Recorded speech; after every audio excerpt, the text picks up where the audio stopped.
இல்லக்கா, எனக்கு தோணுதே பேசணும்னு. நான் பாட்டுக்கு சொல்றேன். இது கூட நான் சொல்லக்கூடாதுன்னா அப்புறம் என்ன? எதுவுமே பேசக்கூடாதா நானு?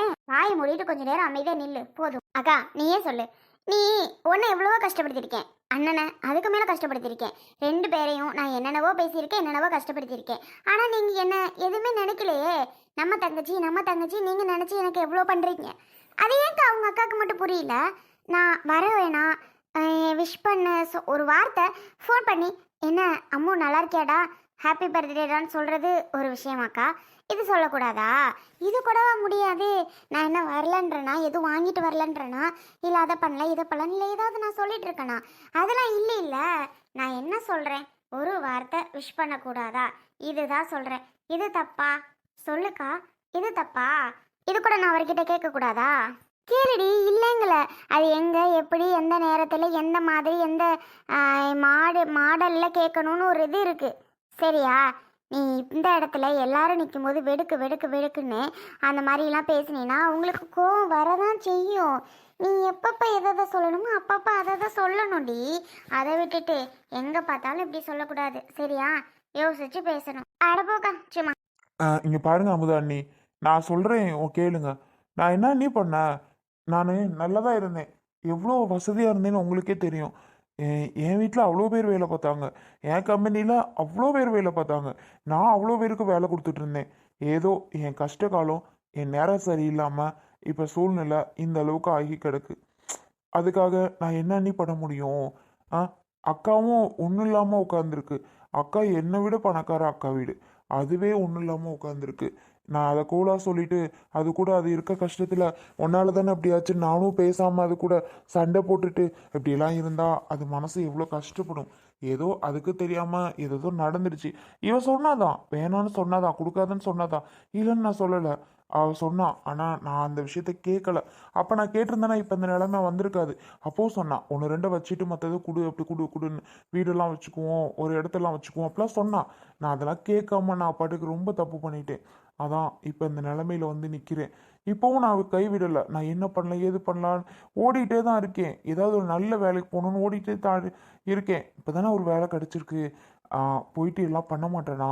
எனக்கு பெரிய ஏன் இப்படி புரிஞ்சுக்காம பண்ணுறான்னு தெரியல. சரி என்ன விடு, என்ன ஏதோ பேசுகிறா வைக்கிறா. அக்காவை ஏன் தேவையில்லாமல் திட்டணும்? அக்கா சூழ்நிலையே சரியில்லை. அதான் பிரியாட்ட நான் சொல்கிறதே, புரிஞ்சுக்கோ பிரியான்னு. பிரியா மன்னிச்சிரு பிரியா, நான் என்ன உன்கிட்ட பேசியிருந்தாலும் எதுவாக இருந்தாலும் மன்னிச்சிரு. தயவு செஞ்சு மனசை கஷ்டப்படுத்துகிற மாதிரி பேசாத பிரியா, ரொம்பவே கஷ்டமாக இருக்குது. நான் இருக்கிறது என்னவோ நீ பிறந்த வீட்டில், உன்னோட அண்ணன் வீட்டில் நான் இருக்கேன். இங்கே என்னை வச்சு நீ அசிங்கப்படுத்துறதும் கஷ்டப்படுத்துறதும் என்னால், நான் ஓப்பனாக சொல்கிறேன், தாங்கிக்கவே முடியல சரியா? பாத்தியா பிரியா, ஒரு மனசு விட்டு ஓப்பனாக சொல்கிறாரு. அது நானாக இருந்தாலும் இப்போ நான் சுந்தரி வீட்டுக்கு போயிருக்கேன்னு வையே, அங்கே சுந்தரி வீட்டில் எல்லாரும் ஒரு முன்னாடியே சுந்தரி ஒரு மாதிரி என்ன பேசினா அப்படின்னா என்னால் தாங்கிக்க முடியாது. அது எல்லாராலையும் அப்படிதான், எல்லாராலையும் அது தாங்கிக்க முடியாத ஒன்று.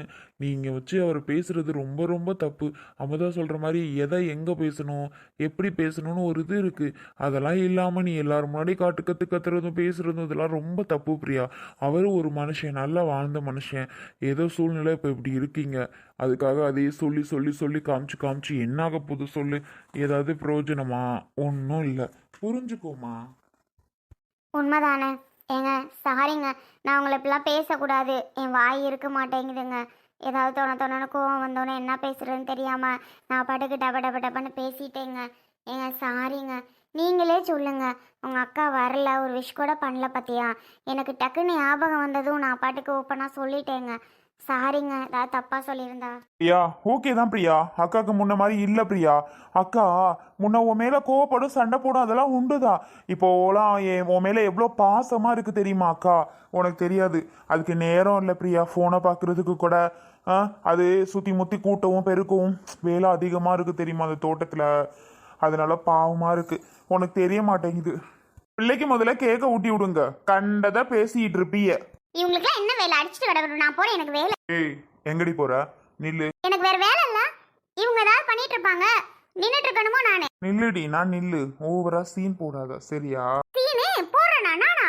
எல்லாரும் பேசிட்டு இருக்காங்க, சண்டை போட்டுட்டு இருக்கான், உன் இஷ்டத்துக்கு என்ன ஓடுறா? பிள்ளைக்கு கேக்க விடணும்னு நினைக்கல, நில்லு. ரொம்ப தான் ஓவரா பண்ணிட்டு இருக்காரு. லாஸ்ட்ல நோ சீன் போறேனா நானு? நீ பண்றதெல்லாம் பார்த்தா நீ சீன் போடுற மாதிரி தான் இருக்கு. மூடு வாய, உக்காரு, நில்லு. ஆளப்பாரு. பிரியா, டின்னர் வீட்டில் சமைக்க வேண்டாமா? அண்ணன் நான் கடையில் பார்த்து இன்னைக்கு வாங்கிட்டு வரேன். பாவம் பாப்பாக்கு பர்த்டே தானே, நான் ஏதாவது பார்த்து பரோட்டா இது மாதிரி வாங்கிட்டு வரேம்மா.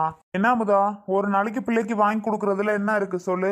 அதான் வாங்கிட்டு வரலான்னு நினைக்கிறேன். நீ வாங்கிட்டு வானே. அண்ணே, அம்முக்கு பர்த்டே அப்படின்னா எங்கள் வீட்டில் விருந்தே நடக்கும்னே. நான் உங்களுக்கு தான் சொல்ல மாட்டேன். துமுறு பிடிச்சவனே நான், துமுறு பிடிச்சவ. ஒரு வார்த்தை அண்ணனுக்கு சொல்லணும்னு நினைக்கவும் மாட்டேன், சொல்லவும் மாட்டேன்னு. பாவமாக இருக்கு இப்போ நினச்சா. அவ்வளோ பெரிய விருந்து மாதிரி இவரோட ஃப்ரெண்ட்ஸ் அவ்வளோ பேர் வருவாங்க. அவங்க எல்லாரும் வருவாங்க. பிரியாணி செய்கிறதும் அது இதுன்னு செஞ்சு வீட்டில் நடந்துகிட்ருக்கும் விருந்தெல்லாம். இப்போலாம் ஆச்சா, அவங்க எல்லாரும் எங்கே போனாங்க?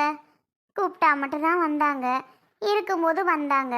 இப்போ ஒத்த பைசாக்கு வழியில் வர மாட்டாங்க. எப்பவும் நீ தானே எனக்கு தோண. ஆனால் நான் ஒன்று கூப்பிடறதுக்கு அவ்வளோ யோசிப்பேன். இடுமா, எதுக்கு இப்போ அதெல்லாம் சொல்லிட்டு? இங்கே பாருங்க, ஓவரா ஆடாதீங்க சரியா? வீட்டில் மாவாட்டி இருக்கு, இட்லி ஊற்றிக்கிறலாம். இட்லிக்கு வேணா ஒரு சிக்கன் ஏதாவது எடுத்துகிட்டு வந்தீங்கன்னா சமையல் பண்ணிக்கிறலாம் குருமா மாதிரி. அதை விட்டுட்டு அதை வாங்கிட்டு வரேன், பரோட்டா வாங்கிட்டு வரேன், உடனே நான் அதை வாங்கிட்டு வரேன் இதை வாங்கிட்டு வரேன்னு சொல்லிட்டு இருப்பீங்க. ஒன்றும் தேவையில்ல, இதை வச்சு பண்ணிக்கிறலாம். சும்மா செலவு பண்ணிட்டு கண்டதெல்லாம் வாங்கிட்டு வர வேணாம். இத்த தண்டி எரும மாடு நீனு. உன்னோட பர்த்டே வந்தாவே மாமா தந்தூரி வாங்கிட்டு வாங்க, மாமா ஃப்ரைட் ரைஸ் வாங்கிட்டு வாங்க, நூடுல்ஸ் வாங்கிட்டு வாங்க, அதை வாங்கிட்டு வாங்க, இதை வாங்கிட்டு வாங்கன்னு சொல்லுவ. குட்டி பாப்பா அந்த பிள்ளை, அந்த பிள்ளைக்கு நான் வாங்கிட்டு வர்றது உனக்கு கோவம் வருதா? வீட்டில் உள்ளதை சாப்பிட்டுக்கலாமா என்ன?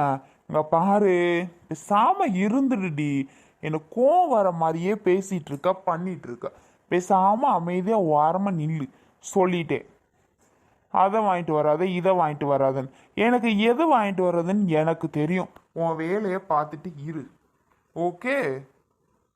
எனக்கு என்ன வந்துச்சு? நான் ஒன்றும் சொல்லக்கூடாதுடா. எது சொன்னாலும் இந்த மனுஷன் காதலே வாங்க மாட்டேங்கிறார், கேட்கவே மாட்டேங்கிறார், கேட்டுக்கவே மாட்டேங்கிறார்.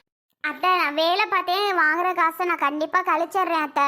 அப்படிலாம் நான் இவகிட்ட போட்டுட்டுலாம் போயிட மாட்டேன் அத்தை. வேலை பார்த்து நான் கழிச்சிட்றேன். ஒரு 50,000 மட்டும் வாங்கி கொடுங்க அத்தை. நான் யார்கிட்ட போய் கேட்குறதுன்னு தெரில. பாப்பாவுக்கு ஃபங்க்ஷன் வைக்க சொல்கிறீங்க. ஃபங்க்ஷன் வச்சா கொஞ்சம் மொய் வரும். ஏன்னா முன்னாடி நம்ம நிறைய செஞ்சுருக்கோம், பண்ணியிருக்கோம். அதனால் அந்த மொய்யெல்லாம் வரும். அந்த ஃபங்க்ஷனுக்கு வரவங்களுக்கு எப்படி சாப்பாடு போடணும்? சும்மாவா நான் அனுப்ப முடியும் சொல்லுங்கள்? அவருக்கு தெரிஞ்ச ஃப்ரெண்ட்ஸ் எல்லாருமே நாங்கள் நிறைய ரிங்கு போட்டிருக்கோம், செயின் போட்டிருக்கோம், அவ்வளோ நகை நட்டெல்லாம் போட்டிருக்கோம் அத்தை. அப்புறம் மொய்யெல்லாம் நான் எவ்வளவோ செஞ்சு வச்சுருக்கோம். அவங்களுக்கிட்டலாம் போய் நான் பத்திரிக்கை வச்சேன்னு வைங்களே, எல்லாரும் கண்டிப்பாக திருப்பி கொண்டு வந்து நாங்கள் செஞ்சதெல்லாம் செய்வாங்க. செஞ்சு தானே அத்தை ஆகணும். அதனால தான் அத்தை சொல்கிறேன். அவங்க வரவங்களுக்கு சாப்பாடு செலவு எப்படியும் 50,000 1,00,000 வரும். 50,000 மட்டும் உதவுனா அதை வச்சு எப்படியாவது சமாளிச்சிடலாம் அத்தை. நீங்கள் கொஞ்சம் நந்தினி கிட்ட சொல்லி வாங்கித்தாங்க அத்தை. இருமா, நான் அவள்கிட்ட கேட்குறேன். நீ அவள்கிட்ட கேட்காம வேற யார்கிட்ட கேட்ப சொல்லு? இந்த மாதிரி நேரத்தில் உதவுறதுக்கு அவள் ஒருத்தி தான் இருக்கா. அவளை விட்டுட்டு நம்ம வேற யாருக்கிட்டையும் போய் கேட்கவும் முடியாது. இரு அத்தை, நான் கண்டிப்பாக திருப்பி கொடுத்துட்றேன் அத்தை. மொய்யெல்லாம் நிறைய வரும். இதை வச்சு நான் ஓரளவுக்கு வந்துடலாம் அத்தை. ஒரு வாடகை வீடு பார்த்து நான் பாட்டுக்கு ஒரு வேலைக்கு போய் நான் சமாளிச்சுக்கிருவேன் அத்தை. ஒரு 50,000 மட்டும் எனக்கு கொடுத்தா போதும். அதை வச்சு நான் ஃபங்க்ஷன் நடத்திட்டேன்னு வைங்களே, எப்படியும் நகை நட்டே ஒரு 20 பவுன்கிட்ட வரும். நாங்கள் ஏன்னா அவ்வளோ செஞ்சுருக்கோம். 20 பவுன் வருமா? அப்புறம் மொய்யே எப்படியும் 20-30 லட்சம் வரும். ஏன்னா அந்தளவுக்கு நாங்கள் செஞ்சு வச்சுருக்குறோம் ஒவ்வொருத்தவங்களுக்கும். அதை வச்சு நான் வீடு கூட வாங்கிக்கிருவேன். ஏதோ நான் பண்ணிக்கிருவேன் அத்தை. கொஞ்சம் எனக்கு இந்த சாப்பாடு செலவுக்கு மட்டும் அவளை உதவ சொன்னீங்கன்னா போதும் அத்தை. நந்தினி வர்றா. என்னம்மா நந்தினி?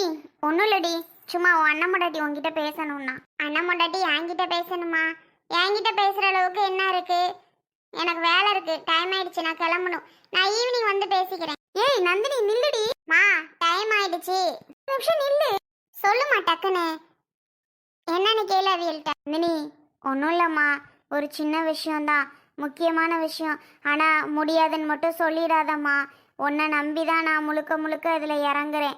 நீ உதவுனா மட்டும்தான் முடியும். அதனால தான் நான் சொல்கிறேன். ஆனால் முடியாதுன்னு மட்டும் ஒரு வார்த்தை சொல்லிடாத. என்ன விஷயம்னு முதல்ல சொல்லுங்க. சொல்லாமல் முடியாதுன்னு சொல்லிடாதன்னா என்ன விஷயம்னே தெரியாமல் நான் என்ன பண்ணேன்? என்ன விஷயம்னு சொன்னாதானே எனக்கு தெரியும். சொல்லுமா சுசிலா, சொல்லு. சொன்னாதானே அவளுக்கு தெரியும். நான் சொல்லவா, நீ சொல்றியா? இருங்கத்த, நானே சொல்கிறேன். நந்தினி, ஒன்றும் இல்லைம்மா, ஒரு 50,000 பணம் தேவைப்படுது. பணம் 50,000 தேவைப்படுதா? அதுக்கு நான் என்ன பண்ணுறது? கொஞ்சம் உதவி பண்ணால் பரவாயில்லன்னு நினைக்கிறேம்மா. ஒரு 50,000 கொடு, நான் மறுநாளே கொடுத்துட்றேன். இப்போ இல்லை, இன்னொரு 4 நாள் கழிச்சும்மா. பாப்பாவுக்கு ஃபங்க்ஷன் வைக்கிறேன்ல, அந்த டைமில் கொடுத்தீங்கன்னா நான் மொய் நிறைய வரும் பார்த்துக்க. மொய் வந்ததும் காசை திருப்பி உடனே கொடுத்துருவேம்மா. என்னம்மா காமெடி பண்ணிட்டு இருக்கு? மொய் வருதா? யாருக்கு? உனக்கு மொய் வருதா? என்ன, எந்த உலகத்துல நீ எல்லாம் இருக்க? உனக்கு யார் முதல்ல மொய் எழுத போறா? அதை சொல்லு ஃபர்ஸ்ட். காமெடி பண்ணிட்டு இருக்க? மறுநாள் மொய் வந்தோடனே கொடுத்துறியா? என்ன தைரியத்துல நீ எல்லாம் ஃபங்க்ஷன் வைக்க போற? ஃபங்க்ஷன்ல எப்படி வைக்கிறதுன்னு தெரியுமா? அதுவும் எங்க அண்ணனும் இல்லை, எங்க அண்ணனும் இல்லாம ஃபங்க்ஷன் வைக்க போறியா? இவ்வளோ தூரம் அவ சொல்லிட்டு இருக்கா, உனக்கு காமெடியா தெரியுதா? அவ அழுது ஃபீல் பண்ணி சொல்றா உன்கிட்ட, காமெடி பண்ணிட்டு இருக்குங்கிற. ஓ, உண்மையாதான் சொல்லுதா? ஃபீல் பண்ணி சொல். ஏம்மா, எனக்கு நிஜமா காமெடின்னு நினச்சிட்டேம்மா, சாரிம்மா. ஏங்க, ஃபங்க்ஷன் எப்போ வைக்கிறீங்க? 50,000 உடனே கொடுத்துருவீங்களா? எதை வச்சு நான் நம்புறது? உங்களுக்கு மொய் வரும்னு எனக்கு சத்தியமாக நம்பிக்கை கிடையாதுங்க. மொய்யெல்லாம் வருமா?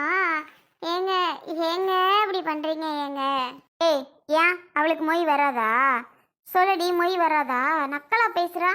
ஏன், என் பையன் ஊர் உலகத்துக்கே அவ்வளோ செஞ்சு வச்சுருக்கான்.